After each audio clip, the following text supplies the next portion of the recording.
So I have travelled to over 30 European countries, including over 120 cities in Europe. So today I want to share with you my top 10 favourite European cities that I have visited so far. Now, of course, I've not been to every European city, so this is not a definitive list of the top 10 best cities in Europe in my view. But so far I've been to quite a lot, so therefore I will go ahead and share my top 10 favourites so far. Now do let me know in the comments what your favourite European cities are, what your top 5, top 10 favourite cities in Europe. It will be interesting to compare my cities with your cities. And of course, when I reveal the list, do let me know what you think of my list. So without further ado, let's get into my list. So in 10th place, my 10th favourite European city is Porto, Portugal. Now, funnily enough for this 10th place choice, I was considering Lisbon, Portugal as well, because I do both love Porto and Lisbon, and it is difficult for me to decide which one I personally prefer. But I'm going to go with Porto because Porto is cheaper, and I personally did find the people in Porto and the north of Portugal to be a little friendlier than people in Lisbon, but both cities are extremely beautiful. Now in Porto you've got wonderful architecture, you've got great cafes, great food.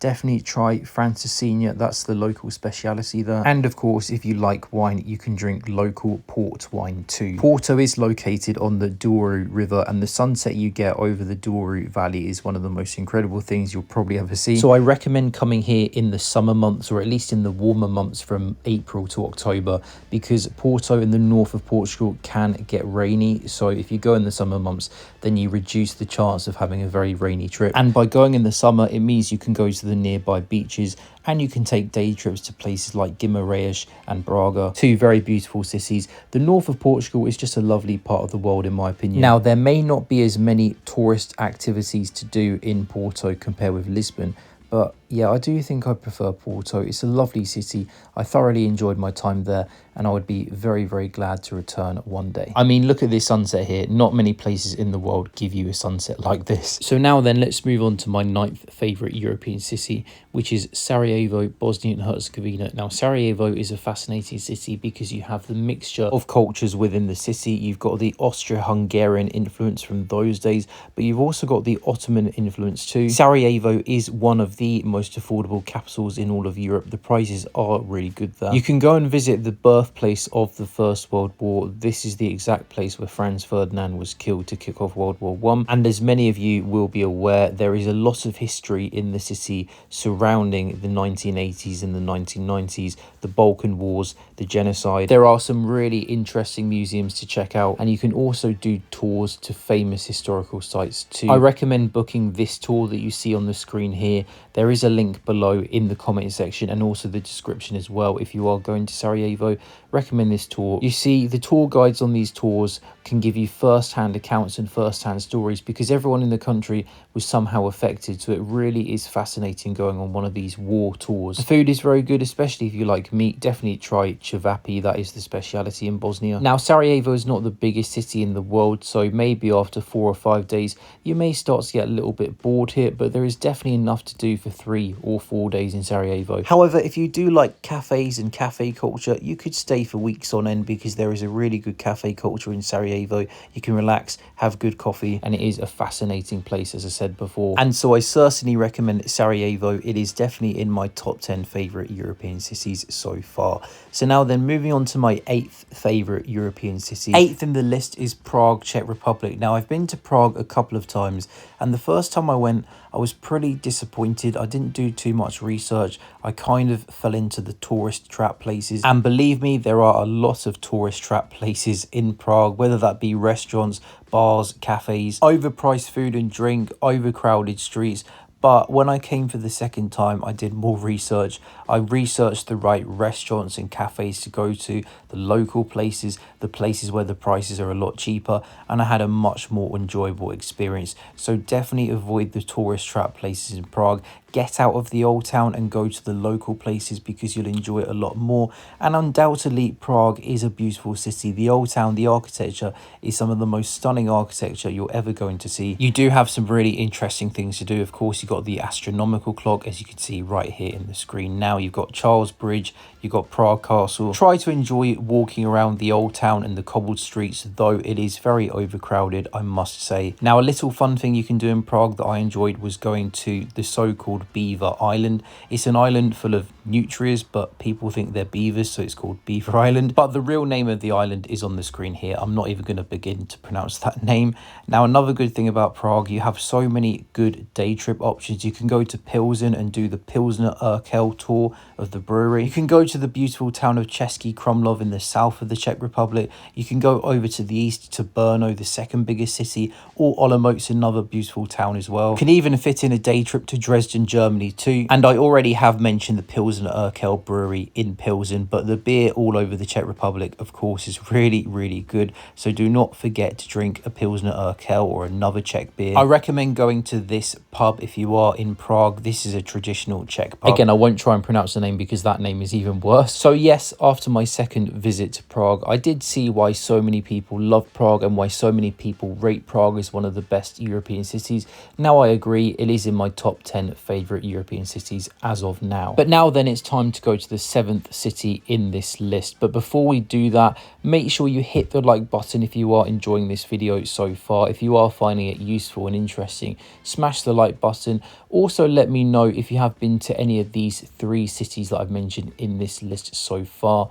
And as I said at the start, remember, comment below your favourite European cities so we can all compare our views. But the 7th city in my list is going to be Granada, Spain. Granada is a beautiful city. You will see beautiful architecture everywhere. And like Sarajevo, in fact, there is a mixture of influences because you have the Moorish influence from the Moors and you have the Catholic Spanish influence too. Now, what I love about Granada is that even though it's a small city, it's extremely vibrant. There's a really good energy to the city. There are a lot of young people because Granada is a big student destination. So of course, with that brings lots of good restaurants, bars, nightlife options. And speaking of food, of course, Spain is renowned for its good food. But some of you may know that Granada in particular is renowned for its free tapas culture. So many of the tapas bars in the city actually serve you free tapas every time you order a drink. Now, this does not happen at every single restaurant and tapas bar in Granada, so you do need to do your research or ask your accommodation for recommendations. These are the 2 tapas bars I went to that you see on the screen now. Those would be my recommendations if they are still around when you visit Granada. So if you do take advantage of the free tapas, you can save a lot of money. And Granada is one of the most affordable major Spanish destinations. It is certainly cheaper than places like Barcelona and Madrid. Now, of course, the famous thing to do in Granada is go to the Alhambra Palace. And if you are going to go, book your tickets online and book your tickets online weeks, if not months in advance, because the tickets wipe out so fast. I also recommend hiking up to the San Miguel viewpoint because you do get some nice views all across the city and the Sierra Nevada mountains. So certainly Granada is in my top 10. It may just be my favorite city in Spain, but the ironic thing is that actually in 6th place in this list, I'm going to put Madrid, Spain. Now, Madrid and Granada could be interchangeable. Some days I think I prefer Granada, some days I think I prefer Madrid. And in fact, the funny thing is, if you're a tourist and you have to pick between these 2 cities, I would actually recommend that you go to Granada as a tourist, because I think as a tourist, Granada is probably more interesting than Madrid. Madrid is not a brilliant tourist activity place. Madrid is great if you like art galleries. It's home to 2 of the most famous art galleries in the world, the Prado Museum and the Reina Sofia. And of course, if you love football, you've got the Bernabeu Stadium. You can go watch Real Madrid play, or Atletico Madrid if you prefer them. There are 2 famous day trips you can take in Madrid, Toledo and Segovia. And you've got the Spanish Royal Palace in Madrid as well. But compared with other heavyweight cities in Europe, such as Barcelona, Rome, Berlin, Madrid doesn't really compare to those in terms of things to do. But what I love about Madrid is it feels like such a livable city. It's one of these cities that you go to and you think to yourself, I would love to move here. The city has great architecture, fantastic public transport. There are lots of parks and green spaces,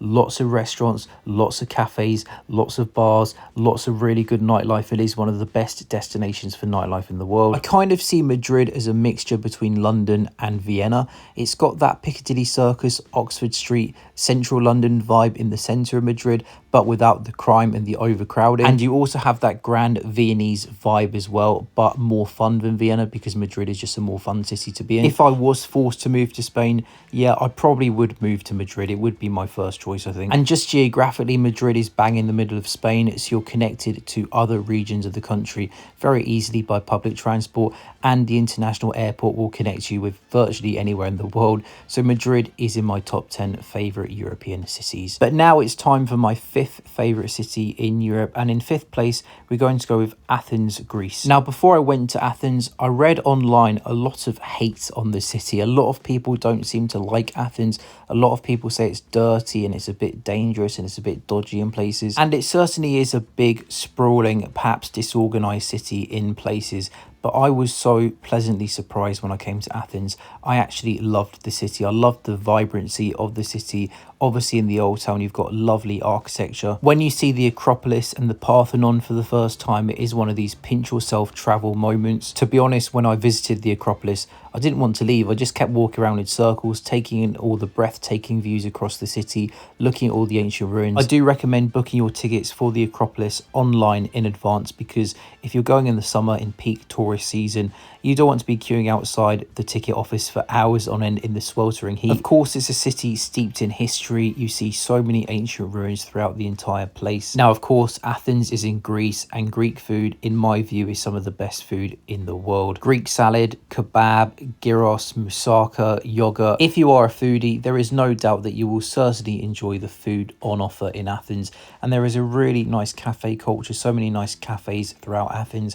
And you do have lots of bars, lots of cool rooftop bars, and a really good nightlife scene as well. And if you do want to break from the big city of Athens, you do have lots of coastal towns you can visit for day trips, lots of beaches nearby Athens. And also, as far as big European capital cities go, Athens is relatively affordable compared with other major destinations, especially Western European cities. So for me, Athens is going to go in fifth place. I really do love the city. Now we're going to move on to the fourth favourite city, in my opinion, in Europe. Now, just before we do that, if you are travelling to Europe, I highly recommend using Get Your Guide to book tours. I always use Get Your Guide to book tours if I want to book a tour in a city. I've put the link below just if you are interested, so do use that if you are going to go to any city in Europe and you are interested in taking day trips or tours to interesting tourist sites. The reason I like Get Your Guide is because you can see all of the reviews for every single tour, and the website is very easy to use, and there is an app that you can download too, which I use as well. But now then, my fourth favourite city in Europe is going to be Budapest, Hungary. Budapest has a lot of things to do. Of course, Budapest is home to the Hungarian Parliament. It is one of the most incredible parliament buildings probably in the world. You can see St. Stephen's Basilica as well. Now, Budapest is divided by the river Danube. On the west of the city, you have Buda, and on the east of the city, you have Pest. So on the Buda side, you've got Buda Castle, you've got Fisherman's Bastion. Fisherman's Bastion is a 19th century fortress, and you get a really good view across the river Danube. Now, on the Pest side, you have the House of Terror Museum. It's one of the best museums in Central Europe. You can learn more about the communist and fascist history of Hungary in this museum. Now, also on the Pest side, you have the famous Széchenyi thermal baths. Now, I'm going to be really honest with you. I did not really enjoy the Széchenyi thermal baths because it is very overcrowded. It felt quite dirty. And the year previous to this, I actually went to the Blue Lagoon thermal baths in Iceland, which was a much cleaner, better experience than the one here in Budapest. So you may want to consider going to some of the other thermal baths in Budapest, some of the less touristy ones instead. There are some great day trips you can do from Budapest. You can go to Szentendre, a town just 30 minutes north of Budapest. You've got other cities in Hungary as well, such as Eger in the north and Szeged and Pécs in the south. Budapest has a very good food scene. Hungarian food is good. Definitely try goulash. That is the famous thing to try in Hungary. And actually, you can see on the screen here here chicken paprikash, which is one of my favorite Hungarian dishes. You should also try Hungarian langos as well. It's kind of like a fried dough kind of thing with toppings on top. Langos certainly is a tasty snack to have. And for dessert, I really do recommend the Hungarian sweet cottage cheese dumplings. They are so good. I could honestly eat hundreds of these. Now, Budapest is famous for its nightlife. Like Madrid and other cities in this list, it has one of the best nightlife scenes in Europe. There are lots of pubs, bars, nightclubs. You probably would have heard of the ruin bars in Budapest, these big abandoned buildings that have been converted into these massive pubs and bars with lots of different rooms. Budapest is always a fun night out, and you can go on one of these booze cruises along the Danube River. If you go to the link below, the Get Your Guide link, just type in Budapest party boat or booze cruise, you'll be able to find a ticket to one of these party boats. Or if you are a bit too old for that scene, there are dinner cruises along the Danube too. Budapest for me is one of my favourite cities in the world. I've always had a good time in Budapest. I've been there 3 times. Now, to be honest, Budapest is getting more expensive, but I still think it's worth it. Great architecture, great history, great food options, lots of nightlife options. So Budapest is definitely in my top 10 favourite European cities.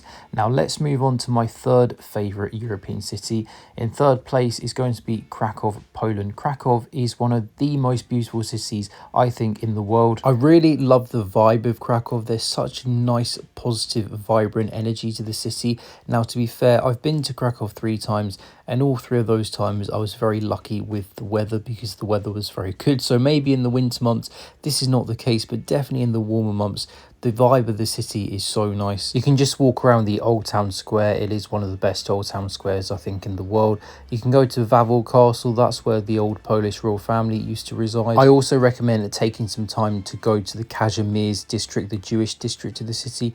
Kind of reminds me of Budapest. It is like a mini Budapest almost. There are some good restaurants there and some good alternative bars. If you want to get a nice panoramic view across the city, I recommend going to this place here. I'm not going to try and pronounce that name, but this is what it looks like, and you can go up to the hill. You've got to pay a small entrance fee, but as you can see right here, the view across the city is quite nice. Now, you do have 2 big day trips in Krakow. You've got the Wieliczka salt mines. I recommend going there. It is certainly worth it in my opinion. The mines are really, really big. The structures are very impressive. You even have a church inside there where people have weddings, so that's an interesting thing to watch out for. It's about a 30-minute train ride away from the main Krakow train station, and I'm sure that you're all aware that the big day trip to do when you are in Krakow is to go to Auschwitz. Certainly try to fit the trip in if you do have the time. It is a bit of a pain to get there on your own by public transport, so I just recommend booking this tour here. Again, the link is in Get Your Guide. I'll put the link to this tour below if you are interested. But this tour picks you up from your accommodation in Krakow and takes you directly there and takes you back. But on a more positive note, Krakow does have really good nightlife. There are lots of pubs and bars and clubs all around the city, so definitely have a good night out there. So there really isn't too much to dislike about Krakow. Beautiful architecture, lots of things to do, great night out, great restaurants, great food options. It is really walkable, but also there's very good public transport. Krakow certainly is one of my favourite cities in the world. Now then, let's go to my second favourite city in Europe in this list, and it's going to be Rome, Italy. I mean, what can you say about Rome? Rome really is an incredible city. You've got some incredible architecture, so much history, so much culture, some of the best food in the world. You've got ancient ruins dotted throughout the city, and you've got some of the world's most iconic sites. You've got the Colosseum, of course. You've got Trevi Fountain. You can go over to the Vatican City. You've got the Pantheon. You've got the Spanish Steps. You've got lots of parks and green spaces around the city. I already mentioned food, but just to re-emphasize, Italian food is going to be really damn good. Now, to be fair, Rome can get quite expensive, but do not think that you have to go to nice fancy restaurants to try the local food, because you do have lots of takeaway pizza shops and bakeries and takeaway pasta shops, takeaway gelato shops, of course. Rome has a lot of nice bars, pubs, cocktail bars as well. I recommend checking out the Trastevere area of the city. It's a very hip area. Now, personally, I would actually recommend going to Rome during the off season, because during peak summer season, it can get quite hot in the city, which can make it a little bit unbearable. But when I went in February 2023, I think I was quite lucky with the weather, because the weather during the daytime was warm, but in the evening, crisp, cold, blue skies. I really enjoy the weather there. And even if you do have a little bit of rain during your trip,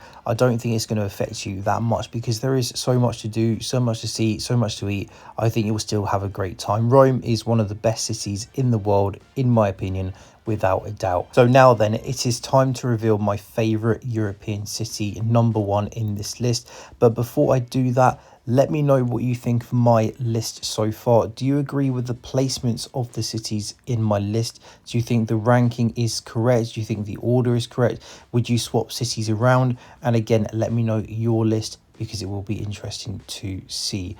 But without further ado, my favorite European city. This is a controversial one because actually part of the city is not even in Europe, but my favorite European city is going to be Istanbul, Turkey. As soon as I arrived into Istanbul, I knew straight away that I was going to absolutely love this place.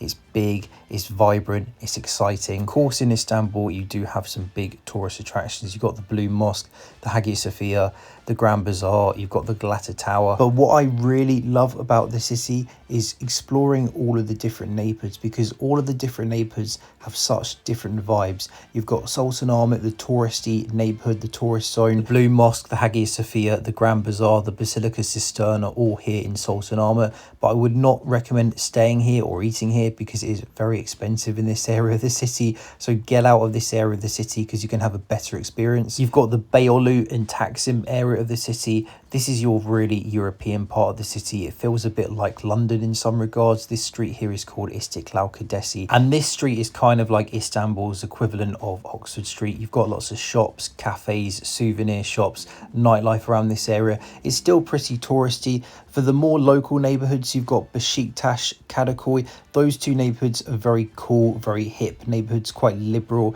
You've got lots of bars, lots of nightlife cafes there. Both Kadıköy and Beşiktaş are very fun places to be, very vibrant, very lively, very bustling, but mostly locals. You don't get too many tourists here. It is a more local experience. That's what I like about those two neighborhoods. And then you've got your more conservative Islamic neighborhoods, places like Eyüp Sultan. And then you've got your peaceful, chill neighborhoods, places like Ortaköy, places like Balat, where you've got beautiful architecture and it almost feels like a peaceful village away from the big city. As you can see here, Balat is that famous neighborhood where you have the multicolored houses.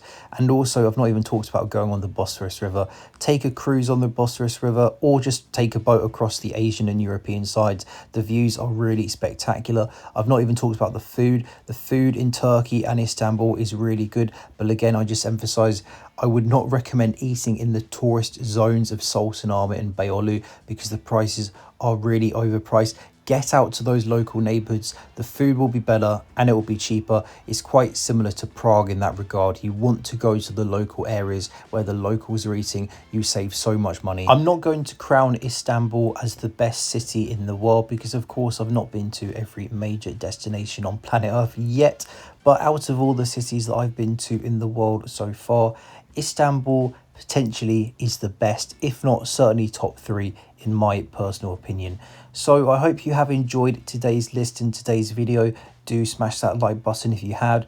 Let me know your thoughts in the comments below. Hit the notification bell so that you get notified for all of my latest videos, and do subscribe to my channel for more travel videos. So thank you very much for watching. I'll see you in the next video.